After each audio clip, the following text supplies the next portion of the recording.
We are now in the era where card game animes take regularly seasonal breaks like every other show does. As Cardfight Vanguard Overdress is now coming back from its season hiatus, and the new card game anime Build Divide, which will be premiering in a few days, will also only be 12 and then taking a break before its second half. Will I check that one out? Maybe I will. Maybe I won't.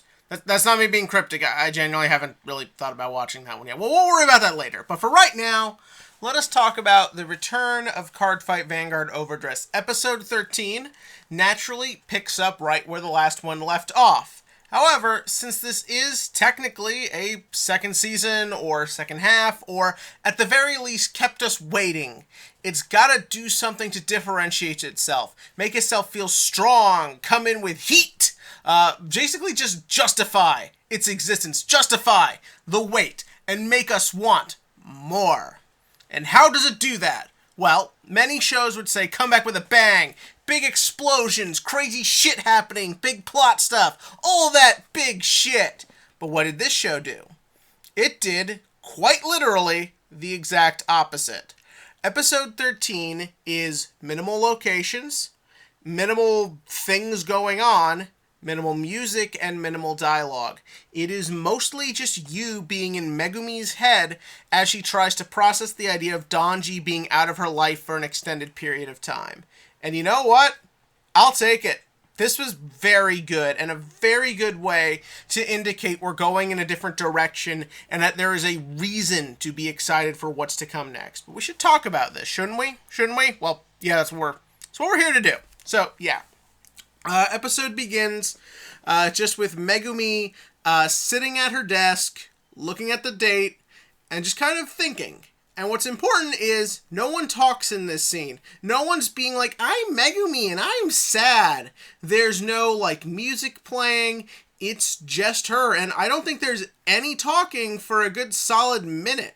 There is no fear on this show to just trust that you can watch this girl contemplate the world around her and that you won't be fascinated by it. And I was.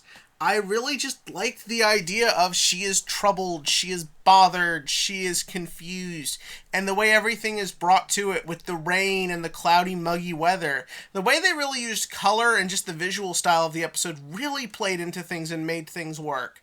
But yeah, so then after that, she gets up to go meet with Donji. Her brother is just kind of looking on, being like, oh, I forgot to give her an umbrella, and then the butler comes and gives her an umbrella. It's sort of interesting that Megumi is presented as not really having a very strong relationship with her brother. In fact, she's almost presented as having no relationship with him. So many sibling relationships in these kinds of anime are very generic and very at the forefront of characters' personality. If you didn't know Megumi didn't have a brother, the show is no different. Literally, you could just say that she's living in this dude's house for some reason, and it doesn't really affect anything. This feels purposeful. We don't really know a lot about their relationship quite yet, but from what we can gather, there's a reason Megumi gravitates more towards Donji than her own brother, something I am very interested to see what happens. Will they do anything with the butler? Probably not. Remember how often they shoved Shion's butler into scenes and he didn't do anything? Anyways, then she goes to the train station, and again, I just really like the fact that it's quiet, not a lot's going on, and what's interesting is she passes a guy who from behind looks like Donji. You've seen that trope before, you know it's not Donji, but what's interesting is he looks like what she normally recognizes Donji as, just in the big green coat, looking kind of normal. But when she sees what Donji now looks like, it's an immediate just change of pace and different feel for him altogether. Now he's in a suit, looking very husbando, I might add. In a suit, on his phone, looking serious. And when she walks up to him, we were so used to in the first arc, Donji is just always friendly. He's always presenting himself as a brotherly type, as nurturing, always kind of fun, friendly. But he's very different here. Something has happened. Things have changed. The events of the first arc mean something, and they've changed the nature of where the show is going. He's now has to be serious. He has to be an adult, and they never stop reminding you the differences between this, 20-year-old man and this 15-year-old girl. Whenever they're standing next to each other, the height difference feels like it's always front and center. You're always reminded he's so much taller than her, just always kind of like in another world almost from her right now. And so then they start talking, and he doesn't know what to say to her. He doesn't have the answers like he usually does. He doesn't have some big, strong, kind of goofy, masculine thing to make her feel better. He is just kind of awkwardly standing there, just kind of like making things feel worse. The scene gets more awkward as it goes, and neither of them are really sure how to handle or address each other as they're separating. Was it here he handed her the sunglasses? I don't know why. I got kind of wrapped up and just thinking of everything he was doing. I might be getting my scenes a little mixed up. But yeah, he wants to give her the sunglasses back. Something that's very important to her, that they exchange these gifts. And it's kind of like, I can't carry this with me anymore. Just as their relationship can't be the way it's been. So then, of course, naturally, he brings her on the train, and he, I guess, bought her a ticket. Was he planning to do this the whole time, or was it spontaneous? I don't know. I don't think you're supposed to know. So much of this episode is just from her perspective, and how she is kind of unsure of the situation. But once we're on the train, the use of the setting doesn't really change either. I really like how the train is empty. It's so quiet and atmospheric. There's almost something kind of mesmerizing about an empty train and just two people. They're alone. It's a very intimate situation. Not romantically intimate, but just kind of that idea of two people together trying to convey their emotions to each other and just not really sure how to do that. I think that's very effective here and very well done. We see that after that, the two again just kind of sit there and not sure what to say to each other, not sure how to deal with each other, but then they start card fighting. Good job showing off the product placement. But even though, yes, we have a card fight, it's presented as very different from what we're normally seeing. It's not big, it's not bombastic, they don't even have a table. They're literally just sitting on the chair, having to use the seat next to them. You don't get much more minimalist than that. The only way it's more minimal is they just busted out some fucking trial decks and just put out that damn paper mat.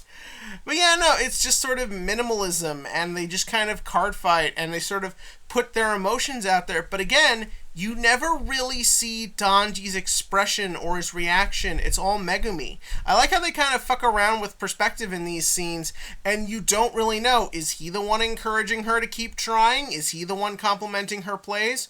Or is it the him in her head that she likes to imagine he is? Because remember, when we cut to him, he's very serious looking. He's clearly thinking about something else, which led to a very funny in the comment section for the episode, someone points out that it's highly unlikely Donji would have lost this fight. But a part of me wonders, maybe that's the point. A, they barely pay attention. Remember, Bushiroad seems to think everything they've given Bruce is fair. But yeah, we sort of, what if, like, he's not really paying attention, or what if he kind of lets her win? Because remember, they have a scene where he's like, I'm always serious, you're being serious, type thing. Maybe that's a hint that he is trying to be a little easy on her, be a little light on her. But then, of course, naturally, the train stops, and they have their little exchange. I like the kiss on the forehead. I like the sort of... What's interesting is that he acknowledges her as pretty, but that's interesting to me because in the Vanguard anime, they don't really ever acknowledge that in a setting that feels serious. It's always a dumb joke, like Jamie trying to bang Tokoha. Yes, I just said bang Tokoha. That's right, I'm an adult here. But like just various examples of that, it's always played for a joke. They don't really use that for anything serious, and I think that does sort of mean something. That idea that by calling her pretty, he's not just thinking of her as like his little adoptive sister. He is maybe starting to think of her more as a woman and how that affects him, or affects her. Well, both, you get the point. But is it necessarily because of physical attraction, or is it because the relationship is changing, and maybe he now has to kind of look at her as an adult based on things of what's to come? But then, of course, the episode ends. She gets off the train. It's all happy. Donji's like, I'm sorry, but Overdress has gotten really bad, and I'm going to go to a premium local from now on. But yeah, yeah, that's the state I'm at. But yeah, so then he heads off. She smiles. Credits roll. Problem is, she doesn't have enough money to get back, so she's going to have to, like, rob a dude and stab somebody to steal their car. But yeah, that's anime. Then the episode ends. We get a bunch of little clips and previews for what's to come, all of which looks good. I never spoil myself on anything that's been revealed, so I'll just take everything as they come. But yeah, no, I really, really liked this. If y'all couldn't tell, I care much more about use of actual animation techniques and drama and character more than I care about showing off the big new exciting product they want you to buy. Especially when I'm kind of checked out of all the big new exciting product they want to buy that isn't the V-Clan thing. But yeah, no, that was Overdress this week. Tell me your thoughts about it below. And as for the Vanguard question of the week. So, I know I asked this in the last video, but might as well continue because we're now a week in. Has anyone tried out Premium lately? How's the new format? How's testing been going? At my local, we kind of do this thing where you and your opponent can do any format you want. I got in one Premium game last week, and I found out, just because they got rid of the loops and a lot of the oppressive stuff, Gridora Geese is a bitch. Let's just settle it at that. Give me your thoughts about all that below. And as always, click to like, click to subscribe, and join me next week for more Vanguard.